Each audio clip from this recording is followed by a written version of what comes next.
Nel, ano yung mga inaasahang matatalakay ng dalawang opisyal sa kanilang pagpupulong sa Biyernes?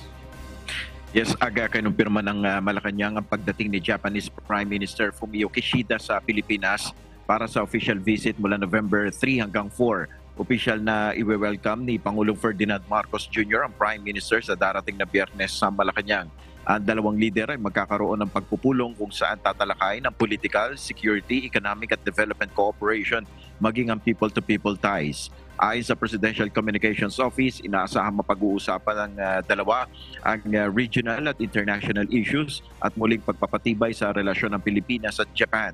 February 2023 nang bumisita si Pangulong Marcos sa Japan kung saan nagkaroon din siya ng pagkakataon na makapulong ang Japanese Prime Minister at Imperial Audience naman kay Emperor Naruhito at Empress Masako bukod sa pakikipagpulong sa ilang mga negosyante naman sa Japan. Yan muna ang ating update. Balik sa iyo, Aga. Maraming salamat, Nel Mariboho.